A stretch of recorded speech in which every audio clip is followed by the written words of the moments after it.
Welcome to your Daily 5 for Tuesday, June 25th, 2024.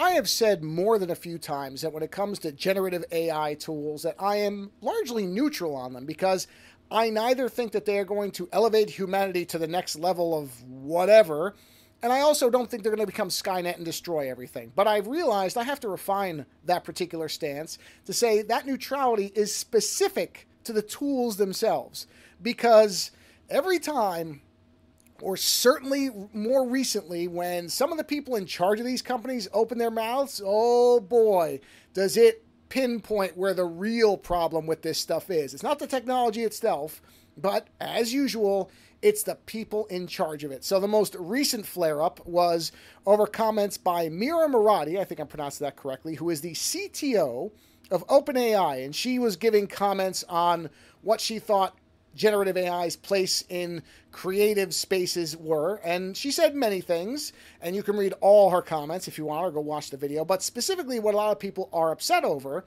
and a very, very important phrase, or I should say paragraph within her comments was this, quote, "Some creative jobs maybe will go away, but maybe they shouldn't have been there in the first place.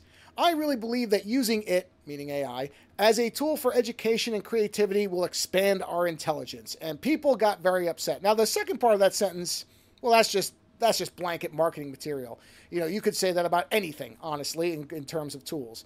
But that first part, where she's talking about, and she mentions something about the quality of the content as well. So the whole quote has been chopped up all over the place, but essentially what it boiled down to was this individual saying that, well, the thing about our tools are that they're going to take people who were doing a poor job of what they were doing, and they're going to get rid of them because they really should have never been doing it in the first place. And this way, you'll have something that'll make high quality content, and you don't have to worry about paying a person who wasn't that great to begin with. And this betrays, because I looked at Murati's background, as far as I could find in public information, no creative background whatsoever.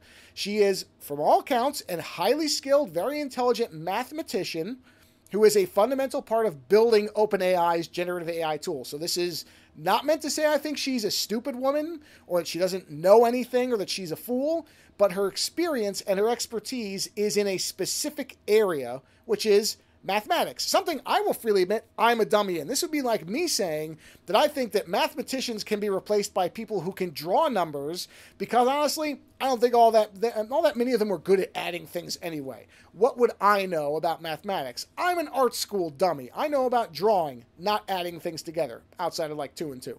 So this is a common sentiment. And I think this is where the real concern of people should be. Not whether the tools are putting 6 fingers on a person's hand. All that stuff will get settled. That's nitpicking.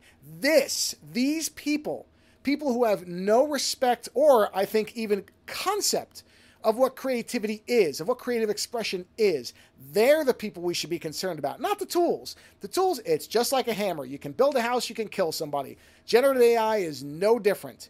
The tools themselves are not the real problem. It's the intent and the worldviews of those who are in charge of steering them. Because when somebody says something like that, oh, I don't think, we're only going to replace people who are crappy at their jobs, that infers that there is a objective metric that apparently this person thinks they can apply, or people at this company can apply, on what is good and what is bad. And the minute you start hearing that type of phrasing and that type of subjective interpretation of art, you should be worried.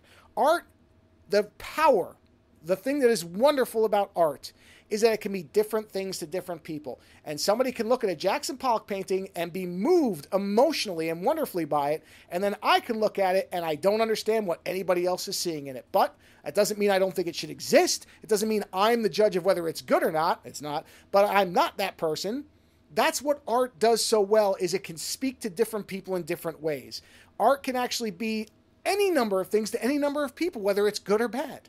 It can inspire discussion, even in its perhaps poor quality. And so when I hear this type of phrasing, when I hear people saying like this, it just makes me focus on the fact that it's the people behind these tools that are the real concern point, not the tools themselves. Don't get me wrong, the tools have their own issues, but they are minor compared to the people behind them. Their intent, their goals, and their outlook on what creativity is, that's the thing you should be concerned about. So focus on the right thing. In this case, it's the people. Later.